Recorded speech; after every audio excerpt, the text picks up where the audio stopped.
May batas na gumagana sa buhay mo ngayon. Hindi ito humihingi ng permiso.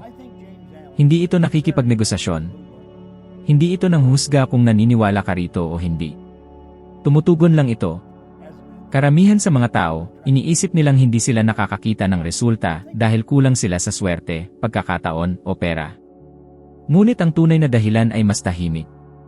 Napakabalat kayo nito, kaya hindi ito napapansin sa loob ng maraming taon, habang ang mga pangarap ay ipinagpapaliban at lumalaki ang pagkadismaya.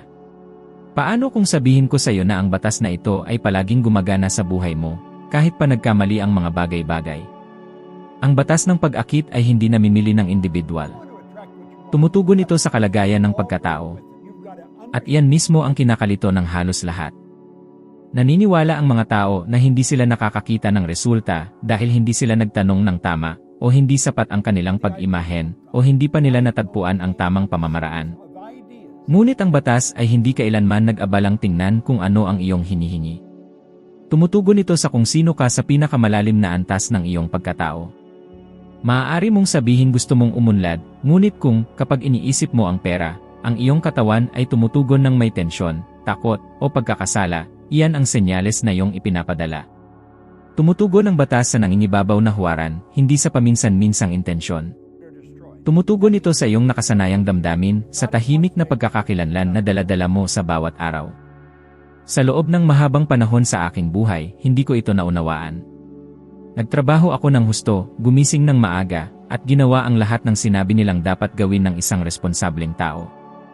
Ngunit sa kaloob-looban, pakiramdam ko ay limitado ako. Hindi ko nakita ang sarili ko bilang isang tao na nakatakdang umunlad. At perpektong nasalamin yon sa aking buhay. Napakalaki ng pagsisikap, ngunit kakaunti ang mga resulta.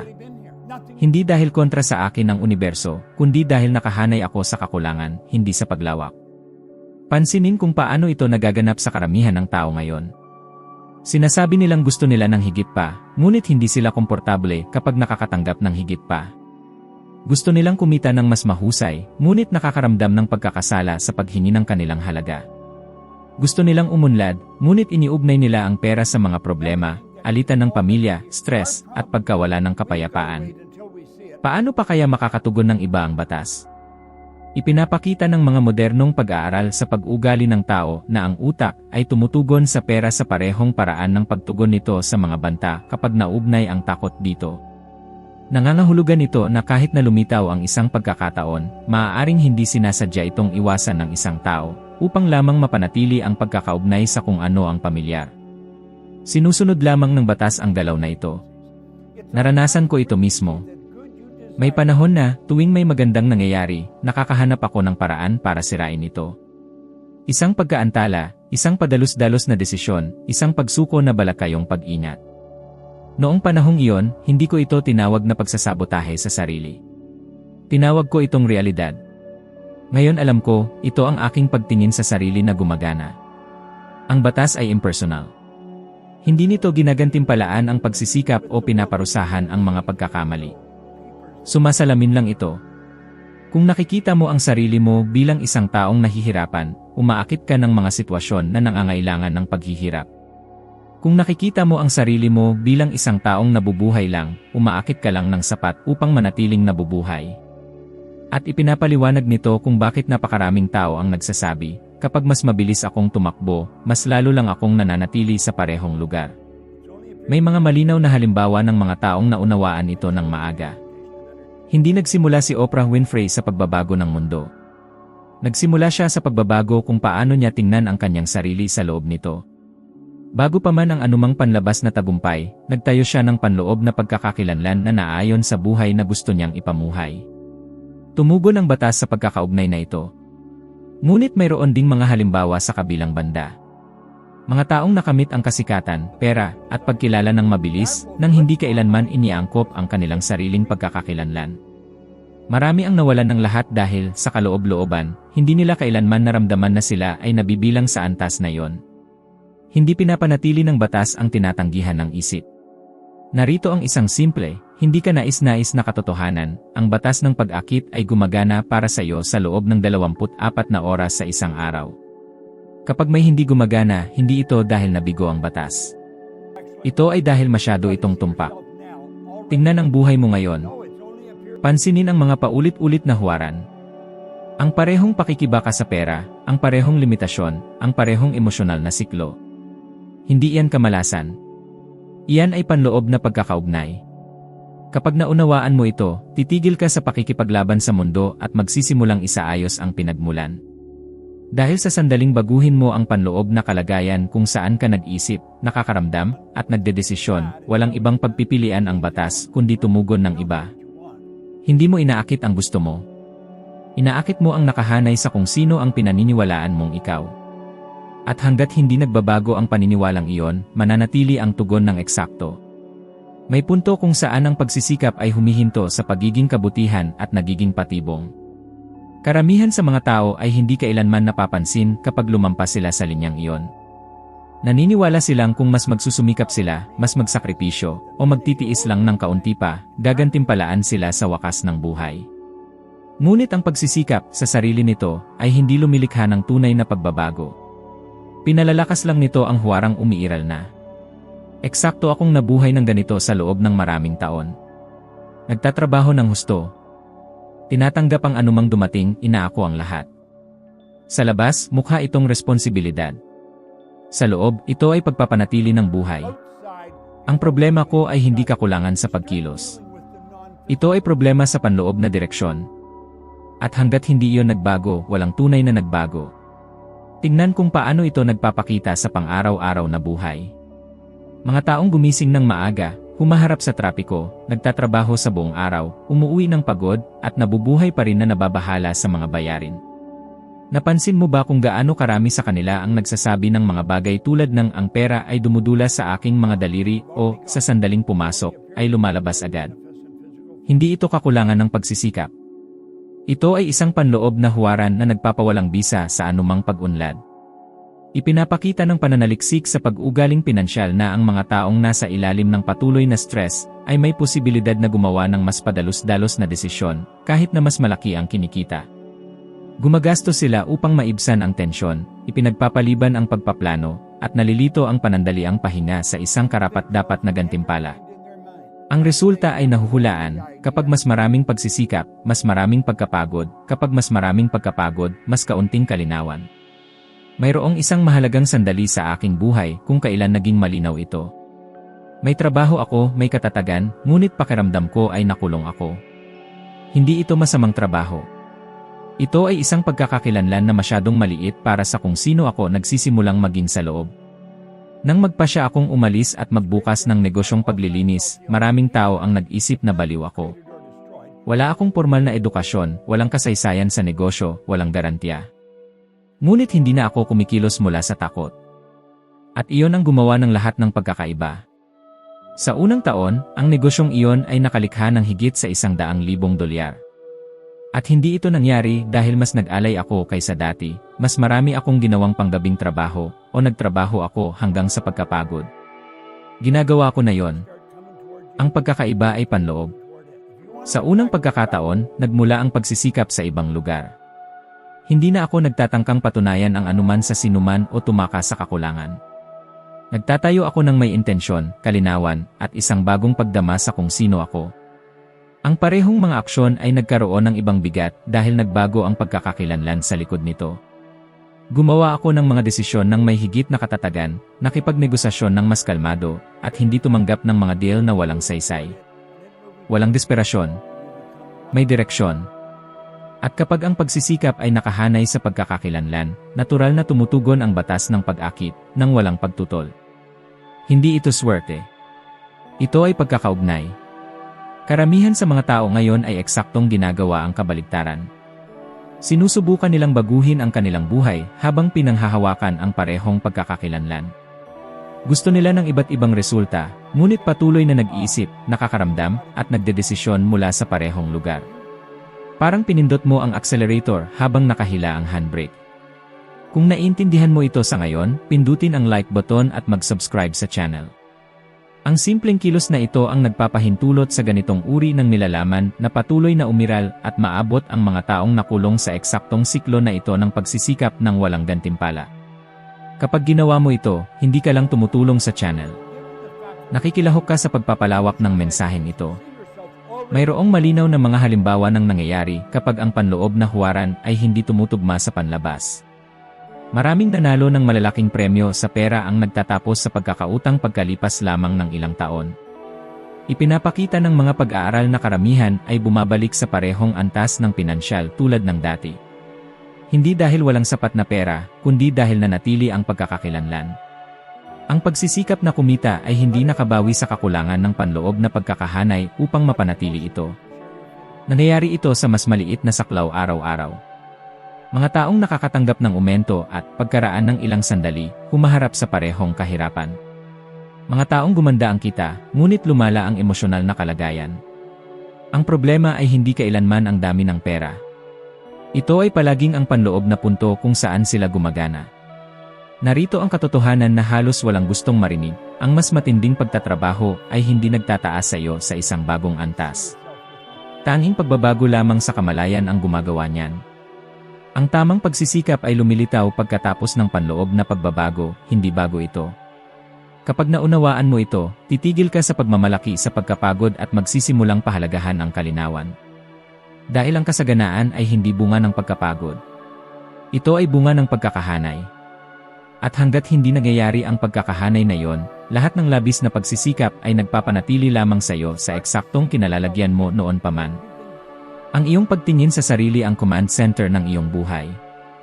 Dinidikta nito kung magkano ang pinapayagan mong kitain, kung magkano ang tinatanggap mong matanggap, kung gaano ka karapat-dapat sa mga pagkakataon, paggalang, at paglago. Gumagana ito tulad ng isang hindi nakikitang thermostat. Kapag ang isang bagay sa labas ay sumusubok na lumampas sa antas na itinuturing mong normal para sa iyong sarili, hindi mo sinasadyang makakahanap ng paraan upang bawasan, antalahin, o mawala ito. Sa loob ng maraming taon, nagdala ako ng isang lubhang limitado na panloob na pagtingin sa sarili.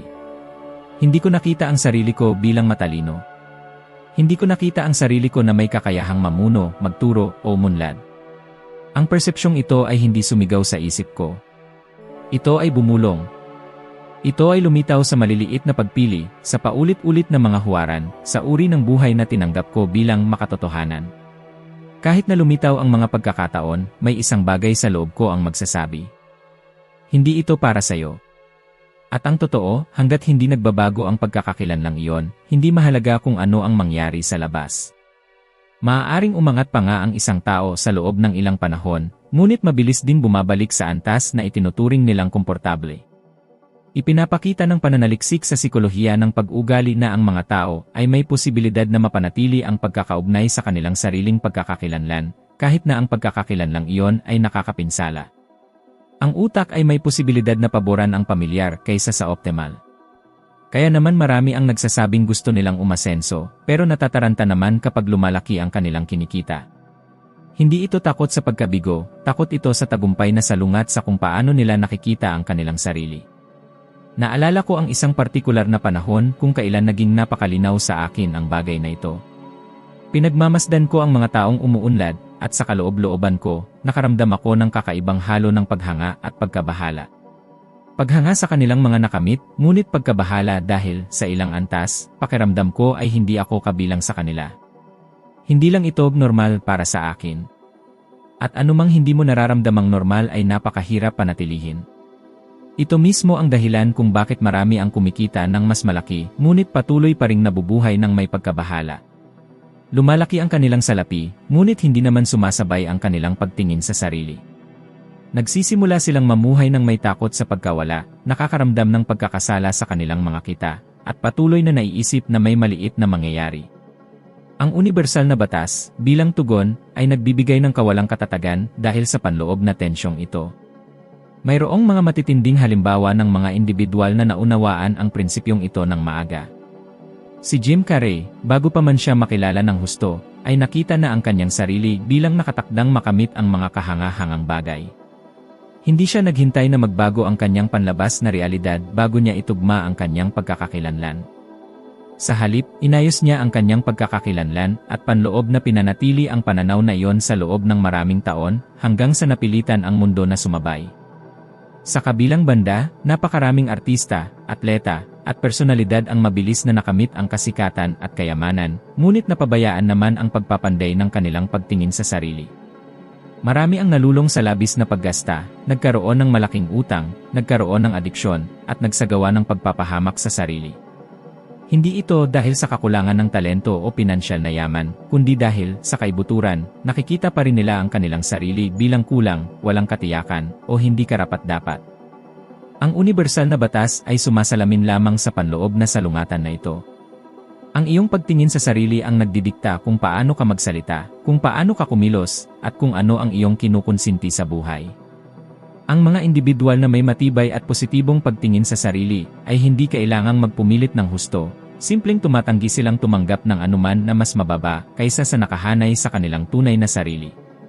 Kapag ang iyong pagkakakilanlan ay nasa pagkakaisa, ang mga desisyon ay nagiging mas malinaw at ang pagkabahala ay natural na humuhupa. Hindi mo kailangang kumbinsihin ang mundo ng anuman. Ang mundo ay palaging sumasalamin sa kung paano mo nakikita ang iyong sarili.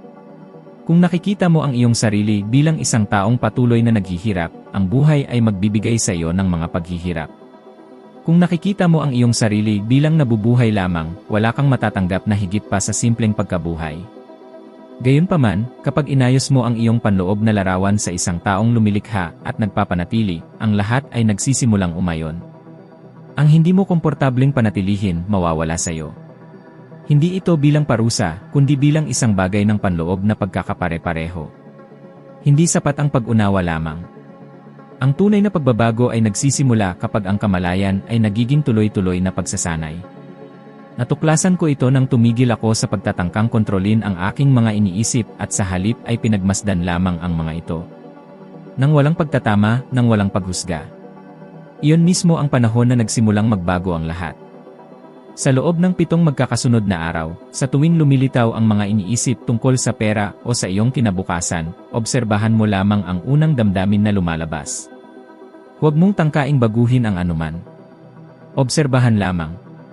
Nang ginawa ko ito, nagbago ang aking mga saloobin bago pa man lumabas ang anumang panlabas na resulta. Nagsimula akong gumawa ng mas mahusay na mga pagpipilian at tumanggap ng mas kaunti, lahat ay may bagong kalinawan. Karamihan sa mga tao ay nabubuhay sa isang estado ng patuloy na reaksyon. Nagre-react sila sa mga dumarating na bayarin, sa mga negatibong balita, sa mga piniling buhay ng iba sa social media. At bawat reaksyon ay nagmumula sa takot o paghahambing. Ang reaksyon ay otomatiko, pabigla-bigla, at palaging nagpapatuloy sa parehong lumang mga pattern. Dahil dito, ang reaksyon ay hindi kailanman makakagawa ng kaunlaran, inuulit lamang nito ang nakaraan. Ang isang malay na pagtugon ay lubos na naiiba. Ang pagtugon ay nangangailangan ng presensya, kalinawan, at sadyang pagpili. Kapag pinagmasdan mo ang isang emosyon nang hindi sinusubukang iwasan o labanan ito, unti-unting nawawalan ng kapangyarihan ang emosyon na iyon. Hindi na nito ididikta ang iyong mga desisyon sa mga tahimik na sandali. At sa sandaling magbago ang iyong mga desisyon, kahit bahagya, nagsisimula ring magbago ang iyong mga resulta. Hindi lamang nagre-react ang buhay sa iyong mga salita, tumutugon ito sa kung paano ka naman tumugon dito. May isang tahimik na salik na humuhubog sa iyong pang-araw-araw na resulta, isang bagay na halos walang sinumang sineseryoso. Ang mental at emosyonal na kapaligiran na pinapayagan mong pumalibot sa iyo. Ang batas ng atraksyon ay hindi lamang tumutugon sa kung ano ang iyong iniisip, kundi sa kung ano ang patuloy mong sinisipsip. Mga pag-uusap, balita, reklamo, biro tungkol sa pagkabigo, mga komento tungkol sa hirap ng pera, lahat ng ito ay pumapasok, nag-ipon, at sa huli ay bumubuo ng isang pattern. Sa isang partikular na yugto ng aking buhay, napalibutan ako ng mga taong may mabuting hangarin, ngunit lubhang nasanay sa kaisipan ng kakulangan. Ang bawat pag-uusap ay umiikot sa mga problema, kung gaano kamahal ang lahat, at ang matinding hirap ng pag-unlad. Hindi ko napagtanto noon, ngunit ang patuloy na impormasyong ito ay tahimik na humuhubog sa aking mga inaasahan. Maaaring sinubukan kong mag-isip ng iba, ngunit ginugugol ko ang mga oras araw-araw na nakalubog sa eksaktong kabaligtaran. Tumugon ang universal na batas sa kung ano ang nanginibabaw, hindi sa kung ano ang paminsan-minsan lamang. Pagmasdan ang karamihan ng tao ngayon. Sinisimulan nila ang kanilang mga umaga sa pagkonsumo ng negatibong balita, ipinagpapatuloy sa paghahambing ng kanilang buhay sa buhay ng iba, at tinatapos ang kanilang mga gabi sa pagrereklamo tungkol sa pagod. Pagkatapos ay nagtataka sila kung bakit sila nawawalan ng pagganyak, nababahala, o walang pag-unlad sa pananalapi. Hindi ito kakulangan ng kakayahan, ito ay pagkapuno ng isip. Patuloy na ipinapakita ng pananaliksik sa pag-ugali ng tao na mas malalim ang impluwensya ng kapaligiran sa mga desisyon kaysa sa purong kagustuhan. Ang mga individual na patuloy na nalalantad sa negatibong stimuli ay madalas na gumagawa ng labis at nakakapinsalang panganib o ganap na umiiwas sa lahat ng panganib. Sa parehong sitwasyon, tiyak na humihinto ang pag-unlad. Ang batas ng atraksyon ay sumasalamin lamang sa kontaminadong panloob na estado na ito. Napagtanto kong kailangan kong gumawa ng isang bagay na, sa panahong iyon, ay naramdaman kong radikal. Nagsimula akong maingat na salain kung ano ang pinapayagan kong pumasok sa aking isip. Hindi dahil sa kapalaluan, kundi dahil sa malalim na pakiramdam ng responsibilidad. Tumigil ako sa pakikipag-usap na nagpapatibay sa mga limitasyon. Sadyang sinimulan kong piliin kung ano ang aking pinakikinggan, kung ano ang aking binabasa, at kung kanino ko ginugugol ang karamihan ng aking oras. Hindi ito paghihiwalay, ito ay pag-ayon. Binago nito ang lahat. Nagkaroon ng kalinawan ang aking mga iniisip. Kapansin-pansing nagbago ang aking enerhiya. Naging mas matatag ang aking mga desisyon. At, kapansin-pansin, nagsimulang lumabas ang mga pagkakataon mula sa mga lugar na hindi inaasahan. Hindi tumugon ang universal na batas sa panlabas na katahimikan, tumugon ito sa bagong panloob na pattern na naitatag ng katahimikan. Mayroong mga kilalang halimbawa ng kababalaghang ito. Ang mga personalidad tulad ni Elon Musk ay patuloy na binigyang diin ang kahalagahan ng pagprotekta sa oras at atensyon mula sa hindi kinakailangang ingay. Hindi ito ilang mistikal na henyo, ito ay malalim na pagkakaisa ng isip. Kapag malinaw at hindi kontaminado ang iyong panloob na kapaligiran, natural na lumilikha ang isip. Kapag kontaminado ito, ang isip ay nagsisikap lamang na mabuhay. Ang kabaligtaran ay totoo rin.